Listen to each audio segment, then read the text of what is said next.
wabarakatuh.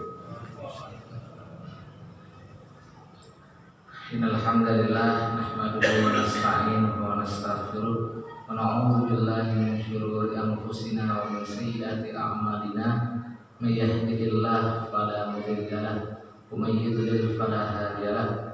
Asyhadu an la ilaha illallah wahdahu la syarika lahu wa asyhadu anna Muhammadan abduhu wa rasuluh. Qala Allah ta'ala fi kitabihil karim, ya ayyuhalladzina amanu taqullaha haqqa tuqatih wa la tamutunna illa wa antum muslimun. Qala Allah ta'ala, ya ayyuhan nas ittaqu rabbakum alladzi khalaqakum min nafsin wahidah wa khalaqa minha zawjaha wa bassa minhuma rijalan katsiran wa nisaa'a wattaqullaha alladzi tasaaluna bihi wal arham innallaha kana 'alaikum raqiba. Rabbi shrah li sadri wa yassir li amri wahlul 'uqdatam min lisani yafqahu qawli. Ikhwatul Islam yang berbahagia, tentunya rasa syukur merupakan kewajiban bagi seorang mukmin untuk terhadap nikmat-nikmat Allah yang Allah berikan, di antaranya adalah nikmat iman, kesehatan, dan juga kehidupan. Salawat beserta salam senantiasa tercurah pada qudwah hasanah Nabiullah Muhammad sallallahu alaihi wasallam. Semoga kita berada pada jalannya dan diberi kesehatan dan juga mengikuti risalah beliau dan orang-orang yang mengikutinya sampai akhir zaman. Ikhwatul Islam yang dirahmati oleh Allah Subhanahu wa taala, pada momen yang berbahagia ini ingin membahas tentang salah satu dari dosa besar yang pertama. Di antaranya adalah di sini aklur riba, memakan riba. Memakan riba. Apa yang maksud dengan riba? Riba adalah bertambah, ya. Baik, Allah Subhanahu wa taala di sini ada beberapa firman Allah Subhanahu wa taala dan juga hadis-hadis Rasulullah sallallahu alaihi wasallam. Riba ini merupakan sangat berbahaya karena pelakunya diancam dengan ancaman yang sangat besar yang menakutkan, yaitu neraka jahanam. Lebih-lebih yang mengatakan riba itu halal. Baik, bahaya riba, dia merupakan salah satu dosa besar dari dosa-dosa besar yang kita bahas sebelum-sebelumnya. Di sini ada beberapa firman Allah dan juga sabda Nabi. Adapun firman Allah Subhanahu wa taala, A'udzubillahi minasyaitonir rajim. Qala Allah taala, ya ayyuhan nas, ya ayyuhalladzina amanu taqullaha. Wahai orang-orang yang beriman, yang merasa beriman, ya. Ittaqullah, cobalah bertakwalah kepada Allah Subhanahu wa taala. Wazaru ma baqiya minal riba. Coba tinggalkanlah sama sekali yang tersisa dari perilaku ribawi atau perbuatan-perbuatan yang mengarah pada perbuatan riba. In kuntum mu'minin, jika kalian memang mengakui sebagai orang-orang yang beriman, jika kalian merasa beriman, jika merasa beriman pada Allah dan Rasulnya, kitab-kitabnya dan para malaikat dan seterusnya. Fa illam taf'alu fa'zanu biharbin minallahi wa rasulih. Akan tetapi bagi orang-orang yang tidak peduli ataupun masih tidak mau melakukan hal itu, tidak mau berubah, tidak mau meninggalkannya, fa'zanu biharbin minallahi, maka kalian telah memberikan izin kepada Allah Subhanahu wa taala agar Allah dan Rasulullah memeranginya. Jadi akan dikatakan bahwasanya orang itu telah menyiapkan dirinya untuk Allah perangi, Allah dan Rasulnya perangi.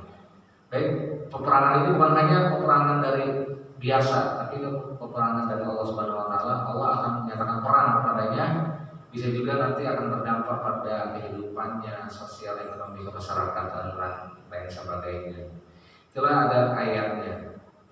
Ada ayat yang lain mengatakan alladzina, a'udzubillahi minasyaitonir rajim, alladzina ya'kuluna riba. Ya, ini bahaya ini. Dosa besar. Ini ayat-ayatnya. Itu orang-orang yang makan harta riba. la yaqumuna, mereka tidak bisa berdiri illa kama yaqumul ladzi yatakhabbathu syaitan. Illa kama yaqumul ladzi yatakhabbathu syaitan, seperti melainkan mereka akan berdiri pada hari kiamat seperti berdirinya orang-orang yang kerasukan setan. Minal mas, karena gila. Jadi nanti mereka menjadi orang gila dan berdirinya seperti itu ya, kerasukan setan pada hari kiamat. Bisa juga di dunia, bisa juga diartikan pada hari kiamat kelak. Jadi ikhwatul Islam yang berbahagia, dan seterusnya ya, nanti ayatnya panjang. Dan mereka ini adalah orang-orang yang mengatakan bahwasanya jual beli itu seperti riba, padahal Allah menghalalkan jual beli dan mengharamkan riba. Sebenarnya esensinya riba dan jual beli itu terlampau jauh ya, apalagi kalau sedekah ya. Sedekah menambah harta, di sisi Allah Subhanahu wa taala menambah kebaikan. Sedangkan riba sebaliknya, kelihatannya tambah banyak tapi sebenarnya akan hancur sedikit demi sedikit berkeping-keping nantinya. Itulah bedanya riba dengan sedekah. Yang kan dengan sedekah dibandingkan dengan jual beli saja, riba itu beda jauh. Karena Allah menghalalkan jual beli tapi mengharamkan riba. Tentunya Allah tidak sembarang menghalalkan jual beli dan menghalalkan riba dengan sebab biasa, tapi memang terjadi perbedaan yang sangat jauh esensinya.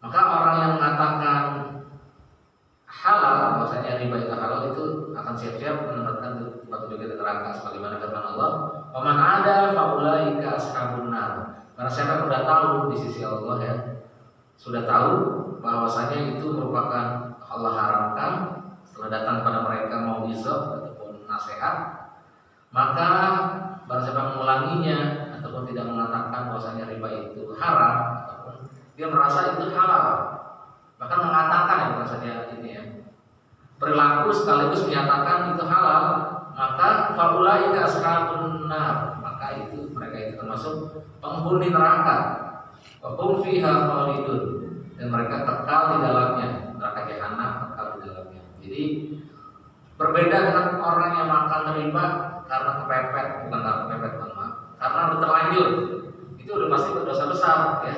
Terlanjur aja udah melakukan, itu dosa besar ya. Lebih-lebih yang mengatakan bahwasanya riba itu halal, riba halal ya. Dia kan cuma itu teknis aja gitu ya. Tidak, jadi karena ulama-ulama ataupun ahli hadis, ahli fikih, ahli agama tidak ngerti masalah jual beli. Ini begini dan begitu, kayak rentenir dan banyak kata dan lain sebagainya. Maka itu sebenarnya dia sedang mempersiapkan dirinya di dalam api neraka, karena dia telah menghalalkan dirinya, telah menabuh genderang perang pada Allah dan Rasulnya. Ya, yang kan yang mengatakan riba itu halal, yang melakukannya saja transaksi, pencatatan dan sebagainya itu udah dianggap dosa besar oleh Allah Subhanahu wa taala. Lebih lagi kalau dia meyakini garis bawah, meyakini bahwasanya riba itu adalah perbuatan yang halal, padahal itu merupakan keharaman dari Allah Subhanahu wa taala. Itu dari ayat. Adapun dari hadis-hadis banyak. Sebagaimana kita pernah bahas yang beberapa pekan yang lalu, di antaranya adalah hadis yang berbunyi, "Ijtanibus sab'al mubiqat." Jauhilah oleh kalian 7 dosa yang sangat membahayakan, yang membinasakan. Qalu, para sahabat bertanya, "Ma hunna ya Rasulullah?" Apa itu wahai Rasulullah?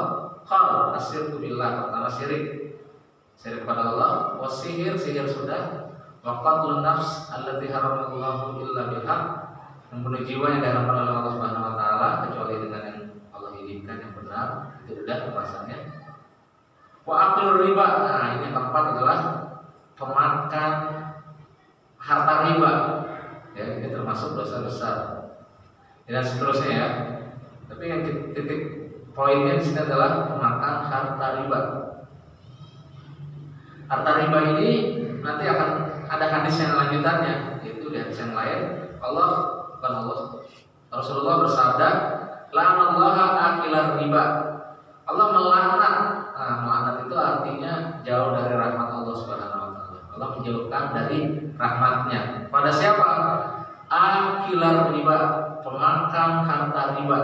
Nah, pemakan harta riba itu bisa seperti rentenir gitu ya. Wa mukilahu, dan pemberi makan. Pemberi makan itu maksudnya nasabahnya. Jadi rentenir memberikan piutang kepada seseorang, nah, nanti karena dia nggak bisa bayar kan jadi nambah gitu ya. Nasabahnya ya. Wasyahidaihi, dan kedua saksinya. Kan kalau itu ada saksi ya. Wakatibahu, dan penulisnya, notarisnya ya, ataupun sekretarisnya. Hum sama, kata Rasulullah, mereka itu adalah sama aja. Mau dia penulisnya, pemberi piutangnya, ataupun yang utang. Udah tahu itu rentenir, yang utang ya. Maka itu sama saja dia menerapkan, mensuburkan riba ya, riba. Tapi kata Allah, kalau mainkan usrotin, jadi kalau sana ada orang yang hutang merasa kesusahan, wanazirah ila maisarah, maka tunggulah sampai dia mudah, bukan berkelipatan nantinya ya. Pinjam 1 juta bulan ini, karena dia nggak bisa bayar, bulan depan 2 juta. Jatuh tempo, bulan depan taruh 500 ya. Telat 10 bulan berarti 5 juta. Yang minjemnya 1 juta. 10 bulan jadi 6 juta. Banyakan utangnya, banyakan ininya, berbunganya. Itu rentenir ya. Begitu juga yang nulisnya, yang nyatet, saya kalau nyatet doang saya kayak gitu utang. Itu nyatet itu kan juga dapat gaji, dia nggak mungkin nggak dapat gaji ya. Dari peristiwa ini, riba ini kan. Ataupun saksi juga terkait. Jadi kalau nggak ada itu kan susah gitu ya. Ataupun nggak ada yang minjem sama rentenir, ya kan? Maka riba ini nggak mau terjadi. Jadi itu sangat membantu bahu membahu untuk menyuburkan perilaku ribawi. Oleh karena itu ini sama, kata Allah, kata Rasulullah SAW, posisi mereka sama saja. Kalau yang minjem, yang memberikan pinjaman ya, penulisnya, saksinya, sama saja bagi Allah Subhanahu wa taala. Rasulullah SAW bersabda, akilur riba wa mukiluhu wa katibuhu idza alimu dzalik mal'ununa ala lisan Muhammad yaumil qiyamah. Adalah pemakan harta riba dan peminjamnya atau nasabahnya, wa katibuhu, dan penulisnya, apabila mereka telah tahu bahwasanya itu diharamkan oleh Allah Subhanahu wa taala, lalu mereka tetap mengerjakannya, mal'unun, maka mereka semua itu akan dilaknat. Dilaknat itu dijauhi dari rahmat Allah Subhanahu wa taala. Ala lisani Nabi Muhammad sallallahu alaihi wasallam, berdasarkan lisannya Nabi Muhammad sallallahu alaihi wasallam, yaumul qiyamah, pada hari kiamat kelak. Bagaimana dengan bank, Ustaz? Ya baik, ini satu-satu. Jadi sebenarnya ini kita bebas rentenir, pokoknya sama saja. Bank juga demikian. Jadi kalau kita berhutang sama bank, lalu nggak bisa bayar, bunga berbunga, ya, terus dan lain sebagainya, maka itu menjadi riba juga. Begitu juga nanti masalah naruh uang di bank, ada bunganya, lebih baik kita tinggalin saja bunganya. Ya, kalau naruh nanti mungkin cari keamanan, naruh, kita buat transfer kan.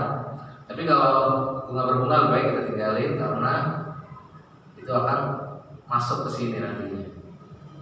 Jadi intinya pelaku utamanya itu dua ya, yang mensuburkan riba ini. Pertama adalah yang meminjamnya, nasabahnya. Yang kedua adalah yang memberi piutangnya ataupun rentenirnya. Dialah akan memakan harta dari pertumbuhan harta tadi ya. Akhirnya jual rumah, jual gara-gara riba ya. Ini bisa juga merembet kemana-mana nih sebabnya ya, bisa. Maka kalau lebih baik gak usah dipaksa-paksa gitu ya. Baik, ini beberapa bahaya riba. Tadi dosa besar yang pertama sudah kita disebutkan tadi menurut Al-Quran dan Sunnah ya. Terus ibadah Islam yang berbahagia, yang kedua adalah diancam peperangan oleh Allah, biharbin min Allah wa rasulihi. Dia akan diumumkan perang biharbin. Harbin itu perang, harbun perang. Tidak ada alif lam di situ. Dalam bahasa Arab itu namanya nakirah. Nakirah itu bermakna umum. Berarti bukan sembarang perang, ini adalah peperangan yang sangat dahsyat yang akan Allah berikan kepada menekan orang-orang yang melakukan perbuatan riba tadi ya, pelakunya, peminjamnya, ya penikmatnya, saksinya, penulisnya dan lain sebagainya. Bahaya berikutnya adalah riba sudah diharamkan di syariat-syariat sebelumnya, agama-agama Allah, bukan agama, di nabi-nabi sebelumnya. Terhadap bangsa Yahudi, bangsa yang sebelum-sebelumnya ya, nabi-nabi sebelumnya juga dimasukkan syariat pelarangan riba ini, pengharaman ya. Jadi mereka kerjaan Yahudi, kalau kita seandainya kita makan riba, maka kita seperti mereka, kerjaan orang Yahudi. Wa hazibur riba wa qatnuhu anhu.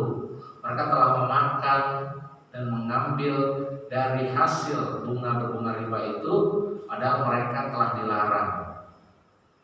Itulah sebagaimana Allah melarang syirik di masa lalu, di masa umat-umat sebelumnya, Allah juga melarang berbuat syirik, berbuat riba di umat-umat sekarang ya.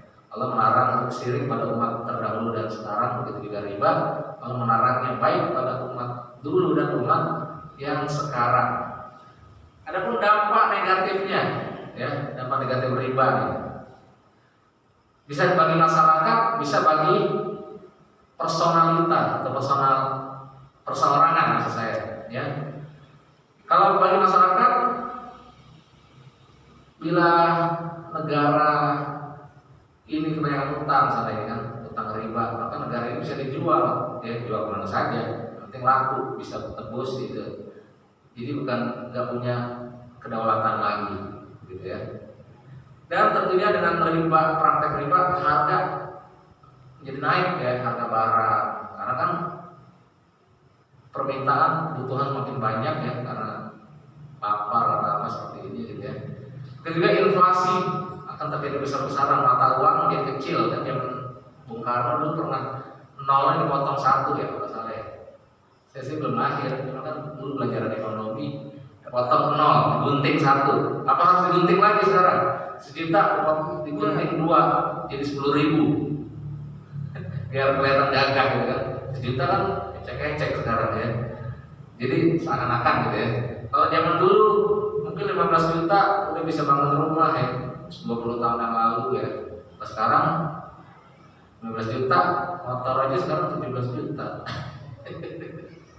Ya, jadi udah turun seturun-turunnya itu di masyarakat ya. Adapun efek samping ataupun negatif bagi personal ya, tentunya akan mendapatkan siksaan sisi Allah Subhanahu wa taala. Pertama, mendapatkan hukuman tentunya di akhirat nanti ataupun di dunia. Yang kedua, berefek kepada sisi perangainya. Sekarang di hukuman dulu. Hukuman di dunia dilaknat oleh Allah Subhanahu wa taala ya. Adapun di akhirat tadi jahanam ya, neraka jahanam. Terus hartanya enggak berkah. Karena Allah berfirman, yamhaqullahu, Allah akan menghancurkan, memusnahkan ar-riba, yaitu riba. Wa yurbis shadaqat, sedangkan Allah akan menumbuh kembangkan sedekah. Maksudnya Allah akan memusnahkan orang-orang yang melakukan praktek riba, hartanya hancur berkeping-keping ya. Al-Qurtubi, ulama tafsir dari Cordova, Spanyol, mengatakan hartanya akan hilang dan berkahnya juga akan hilang. Adapun ada orang yang kalau kita lihat ya, ini si fulan kok sering berbuat riba di rentenir, kok hartanya tambah banyak ya. Itu istidraj, diulur oleh Allah, kasih kesempatan terus mau tobat enggak? Diterusin bisa. Nanti lama-lama hancur berkeping-keping. Menurut Tantawi, ahli tafsir dari Tonto di Mesir, salah satu nama kota di Mesir, yang hak riba, dari kata yang hak itu meleburkan, menghancurkan, menghilangkan. Jadi ibarat bulan purnama tanggal 1 bulat ya, lama-lama dia mengecil dikit sampai tanggal 5, tanggal 5, tanggal 15 maksud saya, 15 bulat ya. Dan tanggal 15 kurang dikit, 17, 18 sampai tanggal 29 itu tanggal kecil lagi deh, tanggal 1 ya. Begitu juga riba, praktek riba akan mengecilkan uang harta sedikit-sedikit sampai hancur tak berbekas gitu ya. Itulah perkara riba. Itulah bedanya riba dengan sedekah. Kalau sedekah, misalnya kita punya uang 100.000, kita sedekahlah 50.000 lah gitu ya. Maka di sisi Allah itu makin besar itu nilai dari nilai yang tertulis, yang tertera, yang kita rasakan di dunia ini. Di sisi Allah itu besar, baik kita akan mendapatkan ganjaran di akhirat nanti, ya ketika kita udah wafat di akhirat ya. Begitu juga di dunia, bisa jadi kita lagi kesulitan, Allah bantu dengan rezeki yang tidak disangka-sangka. 50.000 itu jadi besar, ya.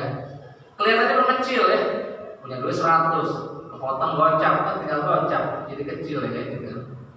Harusnya bisa beli pangsit 10 mangkok jadi cuma 5 mangkok santai. Berkurang tuh ya nyatanya, kelihatannya, tapi di sisi Allah Subhanahu Wa Taala dapat di akhirat juga, di dunia juga nanti ya. Maka kalau riba, tapi nanti dapat perkembangannya. Kalau riba beda lagi ya, beda lagi kalau riba. Kelihatannya apa? Untung nih gitu ya. Si fulan nggak bisa bayar, alamat untung ini. Nanti si sini juga nggak bisa bayar. Lama-lama dia kan narik tuh banyak, ya. Termasuk atau kredit, ya kan. Lama-lama yang untungnya mereka lah gitu ya. Yang terkait yang pemberi piutang yang menerapkan sistem riba ini. Ya. Maka itu sulit nanti kita masuk pusaran itu. Kita masuk pusaran itu kita udah pernah dosa, ya dosanya sangat besar. Lebih-lebih orang yang menyatakan di garis bawah yang menyatakan bahwasanya riba itu nggak ada, nggak apa-apa, sama aja itu jual beli juga gitu ya. Nggak ada riba itu ulama kan nggak ngerti ya, ngertinya hukum agama. Gitu. Kalau masalah ekonomi, serahkan ahlinya ahli ekonomi. Mungkin berdalih seperti itu ya. Itu mereka yang mengucapkan seperti itu akan kekal di dalam neraka. Allah berfirman kan tadi ya, Allah akan memberikan peperangan, Allah dan Rasulnya akan memerangi mereka ya. Itulah riba menjadi susut sedikit demi sedikit, sedangkan sedekah akan menambah besar ya. Jadi sedekah kelihatan mengecil, sebenarnya itu besar. Kalau riba kelihatannya besar ya, kelihatannya untung besar, sesungguhnya dia semakin kecil dan lalu habis gitu ya. Zahirnya riba memang tambah banyak, tapi Allah akan menghabiskan sedikit demi sedikit. Rasulullah bersabda, "Mana qasamal min shadaqah." Tidaklah berkurang sedikit pun harta yang disedekahkan. Ya, jadi perbanyak sedekah dan jual beli daripada riba, menyebutkan riba karena ini perkara yang haram. Dan berbahayanya lagi, kalau riba itu orang terang-terangan ya. Kalau berzina itu kan orang masih takut ya. Kecuali nanti hari kiamat ya, orang berzina di tengah jalan, tanda-tanda hari kiamat. Tapi kalau sekarang kan riba itu orang udah terang-terangan, jadi nggak takut lagi sama riba. Dia menganggap riba itu biasa, nggak berasa, nggak ada dosanya gitu ya. Bahkan mungkin nganggap nggak dosa ya, yang kan nganggap dosa kecil, nganggap nggak dosa orang kali ya. Ya, ataupun dosa nggak berjendol gitu. Nggak benjol gitu kan kalau dosa. Ini riba ini sama, nggak kalah sama zina. Orang yang riba terkecil aja seperti dosanya seperti menzinahi istri tetangga, itu dosa terkecil riba. Gimana dengan yang riba-riba yang partai besar gitu ya? Maka sudah jelas ya bahayanya. Baik, tadi bagi personal hukumannya ya. Sekarang dari sisi perangainya, apa efek dari perbuatan riba ini? Nah, ini ada dua ya. Pertama, buat rentenir yang memberikan piutang tadi ataupun pengambil hasil dari buah dari riba tadi, makan harta riba. Begitu juga korban itu peminjam. Bagi korbannya itu dia bisa aja panjang angan-angan, ya kan. Terus malas berusaha. Sekarang kan udah ada itu kan tukang keliling gitu ya, ataupun bank beneran gitu ya. Malas orang naruh itu udah bunganya, ngapain juga kerja gitu kan. Maka makan aja bunganya gitu kan. Nanti niat atau disedekahin barangkali niatnya hasil bunga, tetap aja haram ya kan. Itu bunga itu yang namanya haram menyedekahkan yang nggak diterima oleh Allah Subhanahu wa Ta'ala. Bunga bank kalau kita ambil hasil dari bunga-bunga tersebut ya, maka lebih baik kita nggak usah diambil gitu ya. Sama aja haram. Baik, jadi membuat orang itu malas berusaha dan malas nabung juga. Maksudnya nabung bukan pelit, nabung untuk biasanya mau beli rumah kan harus ngumpulin dulu duitnya. Nah, ngumpulin duit lah gitu istilahnya, kan beda-beda. Kalau yang kena PPKM ya harus nabung pelan-pelan. Kecuali kalau jadi pejabat ya, tiap hari dapat duit 1 miliar. Gak perlu nabung, langsung jajan. Ya kalau yang kayak pedagang nasi uduk, pedagang nasi goreng ataupun ketupat sayur kan, sate dan lain sebagainya, dia harus nabung untuk beli rumah ataupun nasi makan atau biaya sekolah anaknya, pendidikan dan sebagainya. Tapi kalau kayak pejabat yang udah tinggi-tinggi gitu kan ya, jadi dengan mudahnya insyaallah sebenarnya sih berkah semua ya, asal ikutin perintah Allah dan Rasul, ikutin dan taat pada aturan Allah dan Rasul. Sama aja sih sebenarnya, cuma beda takdir dan ujian juga yang berbeda. Terus sisi rentenir ya, sisi orang yang memberi hutang. Tadi kan perangai bagi orang yang berhutang.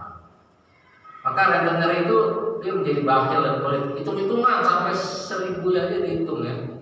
Gak mungkin gak hitung orang jualan riba maksudnya. Ya kalau jual beli beda ya. Ini riba bukan jual beli ya. Jual beli uang ya. Pelit, hilang kepekaan sosialnya, egois ya.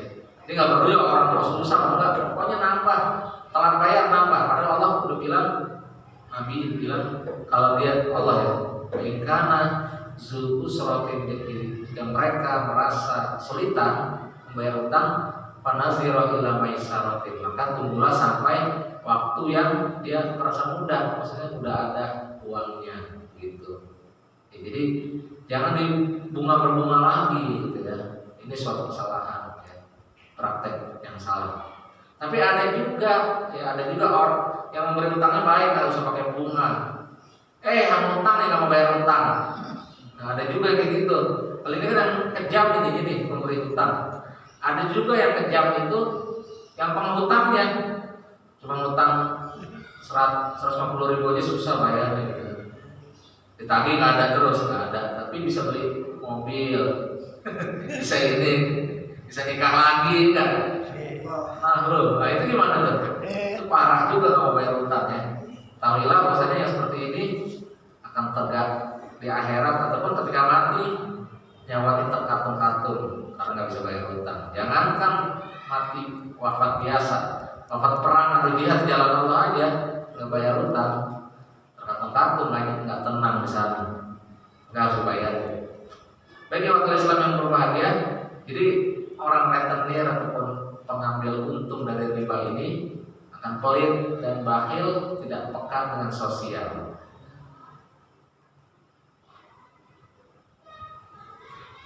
Dan tentunya dia boro-boro mau bayar zakat, bayar orang disayang ya, sulit ya orang biasanya seperti itu. Tapi saatnya dia sedekah pun ini hasil riba, dia nggak bisa diterima oleh Allah Subhanahu wa Ta'ala. Maka oleh karena itu tidak salah kalau Allah menganggap ini peringkat terbesar dari dosa besar. 7 yang peringkat besar tadi kita bahas. Yang pertama syirik ya, terus sihir, membunuh jiwa yang bukan hak, terus diantaranya adalah makan harta riba. Nanti yang di pertemuan berikutnya makan harta yatim, anak yatim. Terus lari dari peperangan dan juga menuduh wanita baik-baik berzina. Gitu. Jadi itulah beberapa pembahasan tentang riba. Jadi riba itu harus kita jauhi sejauh-jauhnya. Nanti masalah teknis fikihnya itu akan panjang, diuraikan akan panjang. Bisa dibahas di momen-momen yang lain. Ini pengertiannya aja ataupun pembahasannya tentang bahayanya sudah sangat besar ya. Baik, mungkin ada hal-hal yang kurang jelas yang mau ditanyakan, kami persilakan. Kalau kredit riba, Kredit Kredit kendaraan, kredit rumah, kredit ini enggak ada. kredit ya.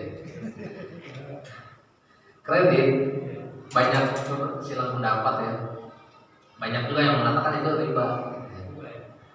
Riba lebih baik dijauhi.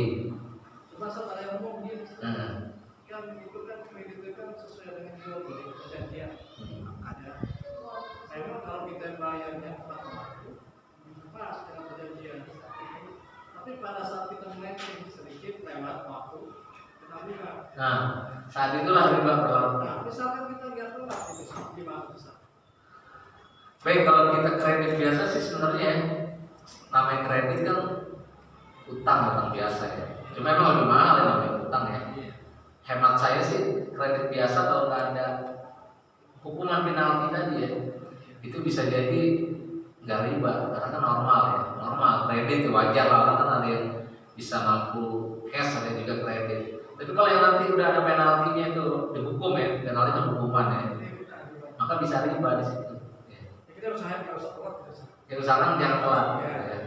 Insya Allah menurut hemat saya masih, tapi ini juga 50-50 ya, saya setengah. Dan lebih baik cash sih kalau ada ya. Iya, Kalau atau utang sama saudara lah, tapi bayar, jangan sampai dicap kan. Mau bayar, jadi orang malas juga pinjemin gitu. Ustaz, apakah hukum riba itu berlaku hanya untuk pinjam meminjam? Tapi di dunia perdagangan secara tidak pinjam meminjam itu riba itu tidak berlaku. Karena pada kenyataan yang adalah yang kita alamin, antara satu warung dengan yang warung satu ini berlainan. Apa yang lain? Harganya dengan barang A ini A, tapi ini jualnya antara warung yang satu dengan yang satu berlainan. Apakah hukum riba itu tidak terjadi juga di jual beli? Kalau harga itu bebas ya, kan Allah menghalalkan jual beli, ya kan, menghalalkan riba. Jadi kan teknisnya kalau jual beli kan mau dia mahal, mau kerupuk harganya 10 juta boleh lah, sah-sah aja. Kalau ada yang mau beli gitu kan, nggak masalah. Beda jual beli, beda riba. Kalau beda riba itu berkelipatan artinya. Jadi kalau nggak bisa bayar nanti hukuman. Tapi kan jual, kalau kita beli jual juga yang berlipat gitu kan, kita juga jatuh riba, bukan? beli lu Enggak, lain. Ini beda juga, ya. Jadi jual beli di situ kan tadi dibilang kalau jual beli emang berlipat, orang kalau nggak berlipat nggak ada untung dong. Masa mau jualan kamera harganya, apakah dia beli kamera 5 juta, masa kita mau jual 5 juta juga, yang numpang ini dalam tiap hari kita jual kamera 5 juta, tapi harganya malah 5 juta dari tempatnya. Untungnya apa? Nggak ada untungnya, ngapain? Nggak bisa kasih makan anak istri dong. Itu halal. Tapi ada ketentuannya nggak, maksudnya kayak gitu? Enggak, kalau jual beli bebas. Ketentuannya cuma ini, harus sama-sama redor dan harus ketika terjadi harus barangnya utuh kelihatan gitu. Maka online itu ada berbeda pendapat masalah jual beli online nanti. Nah, iya. Jadi sebenarnya harta riba itu ada 6 jenis ya. Pertama emas, perak, bisa dianalogikan uang jadinya. Terus yang berikutnya adalah gandum, terus beras, terus kurma dan garam. Terus yang lainnya jadi masukkan dalam ulama masukan tersebut. Jadi tukar menukar misalnya emas yang 1 gram boleh tukeran sampai 1 gram juga. Kalau tukeran yang 2 gram itu riba. Ya. Perak juga demikian. Tukar perak sampai 2 gram perak sama 2 gram yang perak juga. Jadi kalau ada selisihnya itu jadi riba. Kalau tukar menukar riba nggak boleh. Ya. Seperti itu. Gandum juga demikian. Terus kalau mau tukeran dalam konteks bukan jual ini nggak apa. Kalau mau saling menghadiahi nggak apa-apa. Saya hadiahin dia 2 gram emas. Jadi hadiahin saya 5 gram emas. Boleh nggak? Boleh, karena judulnya hadiah. Kalau ini kan tukeran. Tukeran nggak boleh. Untuk 6 hal ini nggak boleh. Tapi kalau tukeran baju yang ini merek biasa itu mereknya merek Eropa seandainya, ini merek Indonesia, harganya ini seandainya 10.000, yang itu nggak ada, 100.000, yang sana luar 5 juta, itu boleh karena kan nggak masuk dari sini kan. Kembali lagi Tat, kalau yang jualnya lebih besar harganya, apa kita perlu tanya warungnya apakah dia minjem duit di bank gitu, makanya kok harganya gede gitu. Oh beda kan, justru harga gede itu kalau jual beli bisa jadi dia udah orang yang keberapa dapatnya, jadi dia mahal, bukan orang yang pertama. Tapi kalau dia dari agennya langsung ataupun dari produsen, dia bisa miring harganya, gitu kan, langsung, ya kan. Kalau dia udah orang yang keberapa, orang ke-10 sebenarnya, dia jauh harganya nanti, jadi kan orang yang baru sekolah, gitu. Ini dia ngambil dari orang 1, ini dari orang ke-7. Lah kok kita beli di sini bisa jual lagi, bisa jual dia bahkan, gitu. Sah-sah aja sih gitu ya. Kalau itu, yang penting kan sama-sama reda waktu jual beli, nggak masalah harga. Ini di luar riba Pak Ustaz. Saya mau nanya Ustaz, kita ketahui ini setiap RT RW dapat dana operasional. Dana operasional itu untuk warganya. Itu bukan gaji. Kalau kita pakai gitu, dianggap gaji itu hukumnya gimana Ustaz? Dana operasional sini apa ya?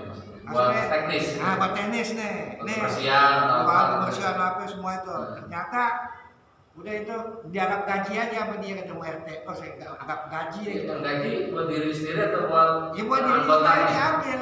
Kan kalau dana operasional harus jelas. Kalau emang keperluan warganya harus ada laporan. Bisa berapa tinggal ditambahin lagi. Itu bukan buat RT. Kalau sampai RT RW mengakui gaji, pertanyaan saya itu hukumnya uang itu halal, haram, bisa dikatakan dia keamanan. Ya, jadi aman kan. Ayatul munafik salah satu tanda-tanda orang nifak. Saya nggak nyebutin orang, saya nggak tahu cerita apa dan fiktif apa beneran. Jadi jangan salahin saya, ini cerita agama. Jadi itu namanya nggak amanah. Apabila diberi amanah tidak jujur gitu ya. Tidak tuh minakhona, berkhianat gitu ya. Jadi itu fungsinya untuk apa? Digunakan untuk halayak. Fungsinya untuk bangun jalan-jalan Mas Mansur, untuk kantor. Oh ini saya capek survei, biaya survei. Padahal dia juga dapat biaya survei lain lagi gitu ya. Itu namanya lain lagi urusannya. Nggak amanah lah, khianat masalah ini. Maka sekarang banyak jadi RT sumber hidup, RW sumber hidup, banyak sekarang hidup maksudnya. Kalau zaman sumber dulu hidup kamu diganti. Kalau yang ngerti dia ogah Ustaz, dia nggak mau ogah ini cukup deh sekali aja saya itu. Kalau biasa udah ngerti, tapi kalau nggak ngerti udah aku mau calon lagi. Ya mudah-mudahan kita terhindar dari riba dan khianat seperti itu. Ya uang apa yang berbau uang itu memang berbahaya sekali, sensitif. Berhati-hati jadi. Ya baik. Kalau barter gimana Bu Nisa? Barter. Ya misalkan saya punya beras, ya. Saya butuh garam. Nah saya tukar apa sesuai dengan harganya. Dengan harga beras 10.000, saya ngambil garam harga 10.000. Tapi kalau berupa barang, boleh nggak sih? Tapi lain jenis itu, lain jenis barang terus jual beli juga Ustaz. Kalau lain jenis, jadi kalau di sini saya syaratnya ya syaratnya.